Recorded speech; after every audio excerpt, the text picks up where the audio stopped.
Hi, Shane Session. We're going to go through a few things. You're going to see me showing some videos about this. And the reason why is I want to talk about some of the books that I went through. I know a lot of people today, they kind of avoid books. They just go online and search. But there's a lot to be learned from some of the old books. And a lot of them have been updated a million ways. This is my first drum book, okay? My first teacher was named Chuck Simons. He did not have me in this book. He had me doing notes that he wrote and some rudimental things and some brush patterns.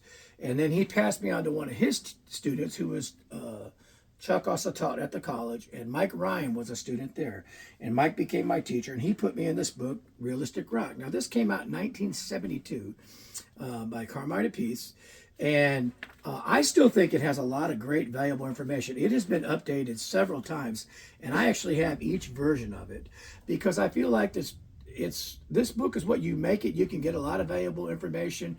Does it stay 100% current? No, it was written 50 years ago. But the point is that it still has tons of valuable information. If you're willing to use your mind and imagination a little bit, you can take something beyond the ink and do so many things with it.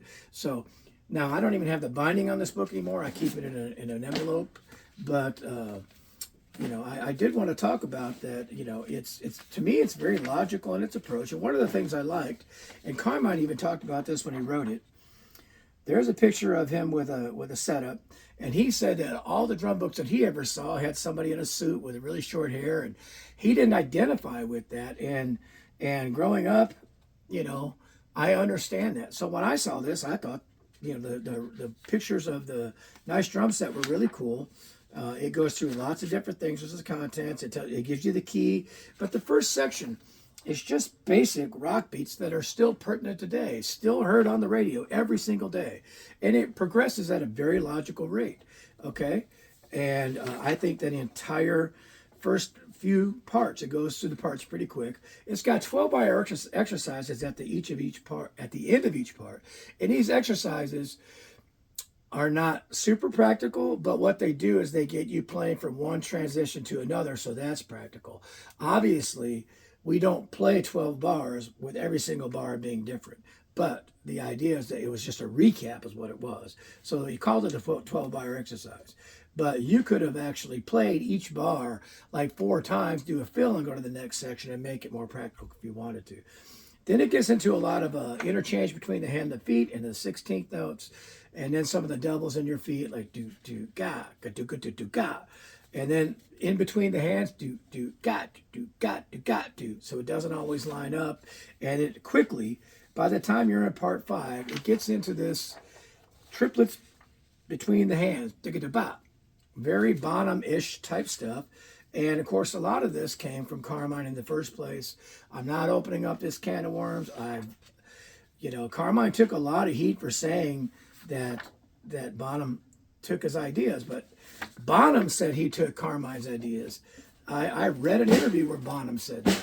And there's another interview with Robert Plant out there, and he said that when they opened up for Vanilla Fudge, Carmine and John Bonham were constantly talking drums and trading ideas. So, and Carmine even says that John Bonham showed him this thing, and he said, "I like that lick you do with your foot." And Bonham says, "I got that from you." And he says, "I don't do that." Carmine did it with his hands, and then John says, "Why, you did it here," so he may have slipped in. But the point is, a lot of people got very defensive about that, but I think it was great. I think that this book is still relevant today. Carmine Appice was a huge influence on me, and I think that a lot of the stuff that he did is still influential. He was highly touted at a certain point, being like the #1 rock clinician and stuff like that.